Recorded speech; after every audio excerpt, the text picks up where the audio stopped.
Many within the Republican Party are struggling with the decision of whether to back Donald Trump for president.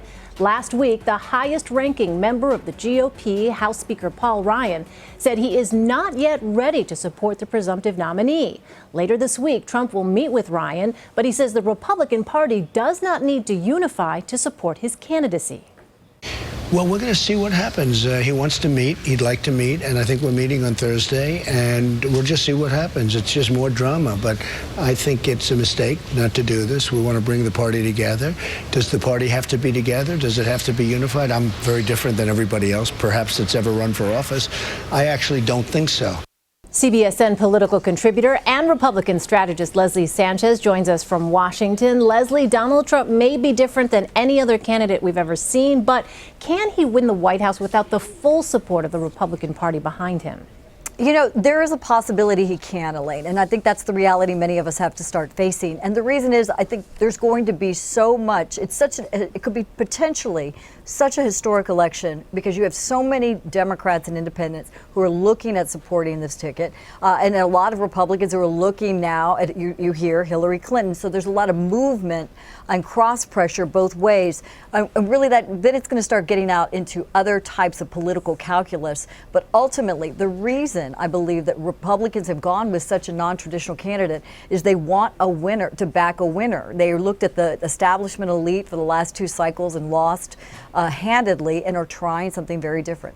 So this week, Donald Trump's going to be meeting with Paul Ryan. What is it, Leslie, that you're going to be looking for coming out of that meeting? Sure. I think there's and it's not just that meeting has such a significant impact for a lot of other associations and groups that are waiting to see if Speaker Ryan can kind of give a nod to this campaign, even if they don't embrace them fully, like an abrazo, like in the Hispanic culture, a big hug. You don't need that, but you do need to see some semblance of what the policy shifts would look like, what kind of meat on the bones in terms of legislative solutions he can agree to, and if they can find common ground that supports a good conservative free market platform. That's really where you see. I hear a lot of Republicans want to get to. Where is the substance behind his solutions, and can they work with him as a potential nominee? All right, speaking of Paul Ryan, on Sunday, Sarah Palin said she will work to defeat Paul Ryan by backing his primary opponent in Wisconsin for not supporting Trump. Take a listen.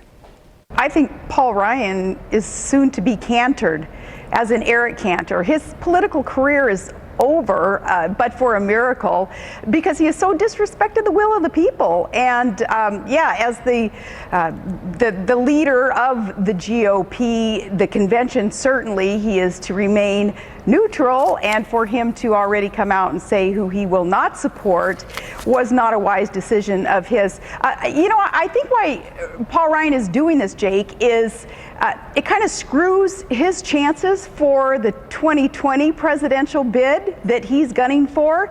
If the GOP were to win now, that wouldn't bode well for his chances in 2020, and that's what he's shooting for. All right, Leslie, Eric cantored. She used it as a verb, pretty forceful. What do you make of that? I think people remember they didn't want to be Palinized either. That became a verb when you were going in front of the Klee lights and didn't quite have the substance to back up what policies you were talking about. I think this blade goes both ways. I think she has to be extremely careful. I would encourage all our Republicans and how we talk about, our presumptive nominee and reuniting the party. I don't think that Speaker Ryan, was talking in absolutes. He's saying, I want to see the whites of Donald Trump's eyes. I want to know if he's somebody we can negotiate with. I want to know how he's going to move forward, as the leader of the party. And those things need to be worked out, not in a media limelight or a media fashion, but really a legislative fashion and a campaign fashion. And that's what we've yet to see be done. And I think until that meeting happens, everybody needs to cool down a little bit in terms of taking sides. All right, well, Leslie, as Donald Trump begins to look for his running mate, Marco Rubio reportedly declined Ted Cruz's offer to be his VP. Cruz's campaign says that the combo could have defeated Donald Trump. What do you make of that, Leslie? And any chance that Donald Trump extends an offer to Marco Rubio? I wish I knew about the offer. It's hard to see that coming yet. It would be a really good gesture, especially in light of building alliances with a very, young, vibrant leader within the Republican Party. But could that establishment ticket have worked? It's kind of hard to say because you have that outsider element with Marco Rubio. You had the Tea Party element that was initially strong with Senator Ted Cruz.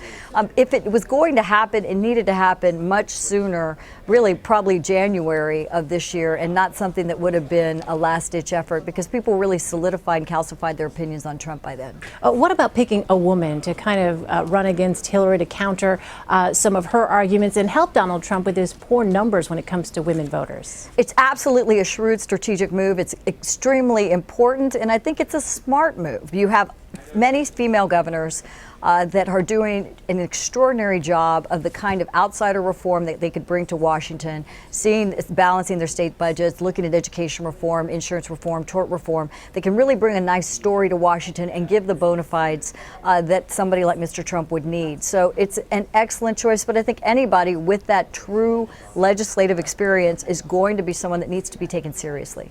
Well, as Donald Trump pivots to the general election, he says he'll only go attack Hillary Clinton if she attacks him. But it was interesting, Leslie, on Saturday, Trump went after Bill Clinton for what he calls negative hit ads on Donald Trump and women. Let's take a listen.